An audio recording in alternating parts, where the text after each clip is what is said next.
اور اگر کسی عورت کو اپنے خاوند کی طرف سے زیادتی یا بے رغبتی کا اندیشہ ہو تو میاں بیوی پر کچھ گناہ نہیں کہ آپس میں کسی قرارداد پر صلح کر لیں، اور صلح خوب چیز ہے، اور طبیعتیں تو بخل کی طرف مائل ہوتی ہیں، اور اگر تم نیکوکاری اور پرہیزگاری کرو گے تو خدا تمہارے سب کاموں سے واقف ہے، اور تم خواہ کتنا ہی چاہو عورتوں میں ہرگز برابری نہیں کر سکو گے۔ تو ایسا بھی نہ کرنا کہ ایک ہی کی طرف ڈھل جاؤ اور دوسری کو ایسی حالت میں چھوڑ دو کہ گویا ادھر میں لٹک رہی ہے، اور اگر آپس میں موافقت کر لو اور پرہیزگاری کرو تو خدا بخشنے والا مہربان ہے۔ اور اگر میاں بیوی میں موافقت نہ ہو سکے اور ایک دوسرے سے جدا ہو جائیں تو خدا ہر ایک کو اپنی دولت سے غنی کر دے گا، اور خدا بڑی کشائش والا اور حکمت والا ہے۔ اور جو کچھ آسمانوں میں اور جو کچھ زمین میں ہے سب خدا ہی کا ہے، اور جن لوگوں کو تم سے پہلے کتاب دی گئی تھی ان کو بھی، اور اے محمد صلی اللہ علیہ وآلہ وسلم تم کو بھی ہم نے حکم تاکیدی کیا ہے کہ خدا سے ڈرتے رہو، اور اگر کفر کرو گے تو سمجھ رکھو کہ جو کچھ آسمانوں میں اور جو کچھ زمین میں ہے سب خدا ہی کا ہے، اور خدا بے پرواہ اور سزاوار حمد و ثنا ہے۔ اور پھر سن رکھو کہ جو کچھ آسمانوں میں اور جو کچھ زمین میں ہے سب خدا ہی کا ہے، اور خدا ہی کارساز کافی ہے۔ لوگو اگر وہ چاہے تو تم کو فنا کر دے اور تمہاری جگہ اور لوگوں کو پیدا کر دے، اور خدا اس بات پر قادر ہے۔ جو شخص دنیا میں عملوں کی جزا کا طالب ہو تو خدا کے پاس دنیا اور آخرت دونوں کے لیے اجر موجود ہے، اور خدا سنتا دیکھتا ہے۔ اے ایمان والو، انصاف پر قائم رہو اور خدا کے لیے سچی گواہی دو، خواہ اس میں تمہارا یا تمہارے ماں باپ اور رشتہ داروں کا نقصان ہی ہو۔ اگر کوئی امیر ہے یا فقیر تو خدا ان کا خیر خواہ ہے،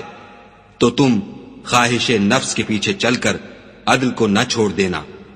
اگر تم پیشدار شہادت دو گے یا شہادت سے بچنا چاہو گے تو جان رکھو خدا تمہارے سب کاموں سے واقف ہے۔ مومنو، خدا پر اور اس کے رسول پر اور جو کتاب اس نے اپنے پیغمبر آخر الزماں پر نازل کی ہے اور جو کتابیں اس سے پہلے نازل کی تھیں سب پر ایمان لاؤ۔ اور جو شخص خدا اور اس کے فرشتوں اور اس کی کتابوں اور اس کے پیغمبروں اور روز قیامت سے انکار کرے وہ رستے سے بھٹک کر دور جا پڑا۔ جو لوگ ایمان لائے پھر کافر ہو گئے، پھر ایمان لائے پھر کافر ہو گئے، پھر کفر میں بڑھتے گئے، ان کو خدا نہ تو بخشے گا اور نہ سیدھا رستہ دکھائے گا۔ اے پیغمبر، منافقوں یعنی دو رخے لوگوں کو بشارت سنا دو کہ ان کے لیے دکھ دینے والا عذاب تیار ہے۔ جو مومنوں کو چھوڑ کر کافروں کو دوست بناتے ہیں، کیا یہ ان کے ہاں عزت حاصل کرنی چاہتے ہیں؟ تو عزت تو سب خدا ہی کی ہے۔ اور خدا نے تم مومنوں پر اپنی کتاب میں یہ حکم نازل فرمایا ہے کہ جب تم کہیں سنو کہ خدا کی آیتوں سے انکار ہو رہا ہے اور ان کی ہنسی اڑائی جاتی ہے تو جب تک وہ لوگ اور باتیں نہ کرنے لگیں ان کے پاس مت بیٹھو، ورنہ تم بھی انہی جیسے ہو جاؤ گے۔ کچھ شک نہیں کہ خدا منافقوں اور کافروں سب کو دوزخ میں اکٹھا کرنے والا ہے۔ جو تم کو دیکھتے رہتے ہیں، اگر خدا کی طرف سے تم کو فتح ملے تو کہتے ہیں کیا ہم تمہارے ساتھ نہ تھے، اور اگر کافروں کو فتح نصیب ہو تو ان سے کہتے ہیں کہ کیا ہم تم پر غالب نہیں تھے اور تم کو مسلمانوں کے ہاتھ سے بچایا نہیں، تو خدا تم میں قیامت کے دن فیصلہ کر دے گا، اور خدا کافروں کو مومنوں پر ہرگز غلبہ نہیں دے گا۔ منافق ان چالوں سے اپنے نزدیک خدا کو دھوکہ دیتے ہیں، یہ اس کو کیا دھوکہ دیں گے، وہ انہی کو دھوکے میں ڈالنے والا ہے۔ اور جب یہ نماز کو کھڑے ہوتے ہیں تو سست اور کاہل ہو کر صرف لوگوں کے دکھانے کو اور خدا کی یاد ہی نہیں کرتے مگر بہت کم، بیچ میں پڑے لٹک رہے ہیں، نہ ان کی طرف ہوتے ہیں نہ ان کی طرف، اور جس کو خدا بھٹکائے تو تم اس کے لیے کبھی بھی رستہ نہ پاؤ گی۔ اے اہل ایمان، مومنوں کے سوا کافروں کو دوست نہ بناؤ۔ کیا تم چاہتے ہو کہ اپنے اوپر خدا کا صریح الزام لو؟ کچھ شک نہیں کہ منافق لوگ دوزخ کے سب سے نچلے درجے میں ہوں گے اور تم ان کا کسی کو مددگار نہ پاؤ گے۔ ہاں، جنہوں نے توبہ کی اور اپنی حالت کو درست کیا اور خدا کی رسی کو مضبوط پکڑا اور خاص خدا کے حکم بردار ہو گئے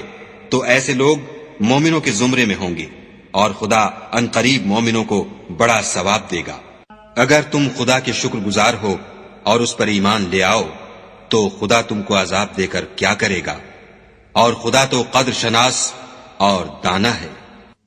خدا اس بات کو پسند نہیں کرتا کہ کوئی کسی کو اعلان یا برا کہے مگر وہ جو مظلوم ہو، اور خدا سب کچھ سنتا اور جانتا ہے۔ اگر تم لوگ بھلائی کھلم کھلا کرو گے یا چھپا کر یا برائی سے درگزر کرو گے تو خدا بھی معاف کرنے والا اور صاحب قدرت ہے۔ جو لوگ خدا سے اور اس کے پیغمبروں سے کفر کرتے ہیں اور خدا اور اس کے پیغمبروں میں فرق کرنا چاہتے ہیں اور کہتے ہیں کہ ہم بعض کو مانتے ہیں اور بعض کو نہیں مانتے،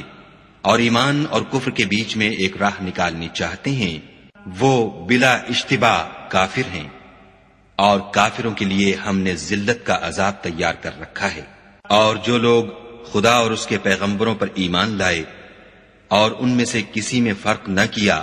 یعنی سب کو مانا، ایسے لوگوں کو وہ ان قریب ان کی نیکیوں کے صلے عطا فرمائے گا، اور خدا بخشنے والا مہربان ہے۔ اے محمد صلی اللہ علیہ وآلہ وسلم، اہل کتاب تم سے درخواست کرتے ہیں کہ تم ان پر ایک لکھی ہوئی کتاب آسمان سے اتار لاؤ، تو یہ موسیٰ سے اس سے بھی بڑی بڑی درخواستیں کر چکے ہیں۔ ان سے کہتے تھے ہمیں خدا کو ظاہر یعنی آنکھوں سے دکھا دو، سو ان کے گناہ کی وجہ سے ان کو بجلی نے آ پکڑا،